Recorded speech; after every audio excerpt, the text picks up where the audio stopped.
Hey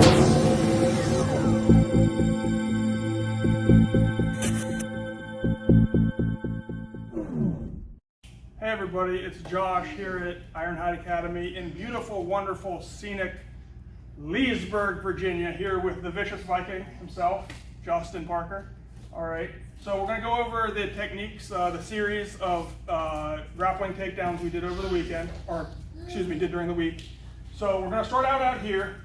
Normally we do this from like a pummeling position. We do it in here. He would try to pummel in, and I would come and get the arm drag and come here. But just for purposes of the video, so you can see the motions, I'm going to do it from out here. So I've got his wrist coming through, grabbing, pulling him this way. So that way, when he pulls back, I can step and it actually pulls me to him. Now I'm going to come in here and come to a body lock. Now, in armored fighting, I'd probably have like an axe grip here with both my hands on the axe, but for the video and for just practice, I'm in here on a body lock. Now I'm going to bump my knee here against his thigh. It's not against his knee, I'm bumping it against his thigh. The reason for this is because it's going to hold this leg in place. So I'm bumping my knee against his thigh, just like this, that's what the whole motion right there. And I'm going to use my arm and my head to take him backwards over my leg and into the takedown.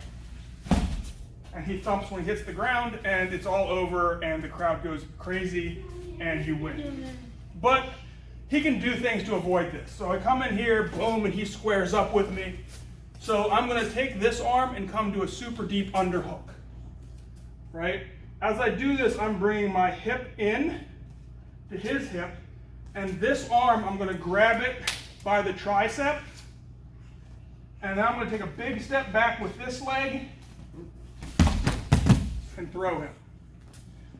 Alternatively, when he squares up, so boom, he squares up, I'll take the underhook, and instead of just coming hip to hip, I'm going to go all the way in and use my thigh to bump his thigh, do the same motion with this arm, and take him over.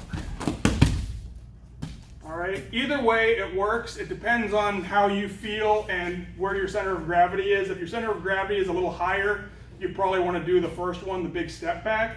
If your center of gravity is a little bit lower, the second one, which is called the 1, 2, 3, is probably better. There's other stuff you can do too. We didn't really go over it this week, but it's possible. Like I can come here, he goes to square up, you know, I make my big step and come in here for Osotogari, or he squares up and I come in for Uchimata. There's a million different things that you can do from that position, but those are a couple of them. And if you have any questions, don't hesitate to shoot me a message, or Justin's also becoming pretty proficient at this kind of stuff, so you can probably talk to him if he lets you, but he's also like super antisocial and hates people, so he might swear at you. Anyway, thanks for watching, and don't hesitate to like and subscribe.